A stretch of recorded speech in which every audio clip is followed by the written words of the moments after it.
Attention! You will be buried free if you die during the horror chamber of blood and gore.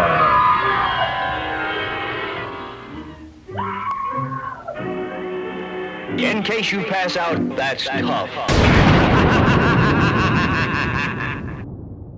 I have seen the future of horror.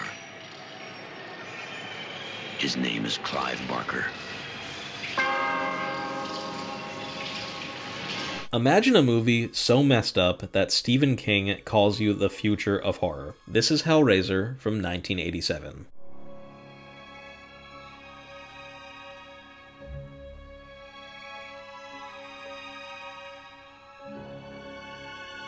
Frank Cotton is, well, let's just say an extreme degenerate. He has experienced all of the spicy experiences the world has to offer, and is in the market for something new. He purchases a mystical puzzle box said to have the power to transport him to a world of otherworldly pleasures. Be careful what you wish for, though, as it does just that and allows him to experience extreme sadomasochism by summoning the demonic beings known as the cenobites. They unleash several hooks and chains to rip him apart into a ton of different pieces.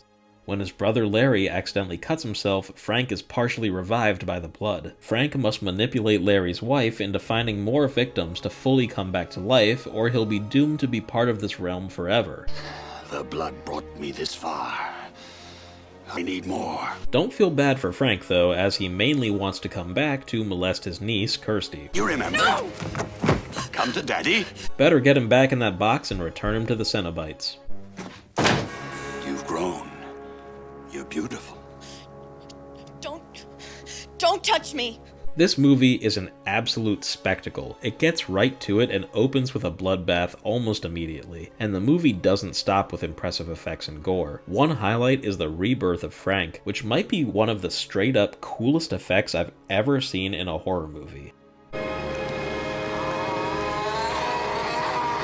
Another highlight is, of course, the Cenobites. They have such disturbing and detailed designs, you just can't ignore their presence. Speaking of the Cenobites, the face of the Hellraiser franchise is the main Cenobite, popularly known as Pinhead. It may come as a surprise to those aware of the series, but our new watchers, that Frank is the main villain of the movie. Pinhead is actually barely in the film. He doesn't even have a name and is merely listed as the lead Cenobite. It should be noted that Pinhead was never the character's true name in the first place. It started as a nickname for the character behind the scenes, and fans of the film just ran with it. He is an awesome villain though, amazingly brought to life by Doug Bradley. He's very intimidating with a perfectly ominous voice and steals the show.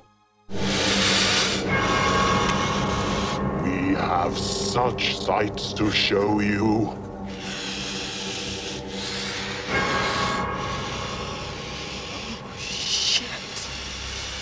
A few words of warning. This movie is hardcore. When I first saw it, I was speechless. This isn't for your eyes. If you want to watch it, do be aware that this film includes a fuck ton of blood and gore, grotesque visuals, animal cruelty, and extreme body horror. Jesus wept. As well as very sexual themes such as infidelity, adultery, masochism, incest, Come to Daddy. pedophilia, rape, Come to Daddy. and molestation. Some things have to be endured. Oh, and there's maggots. Ew, maggots. Gross. This movie is disgusting. We'll tear your soul apart. Pleasant nightmares, friends.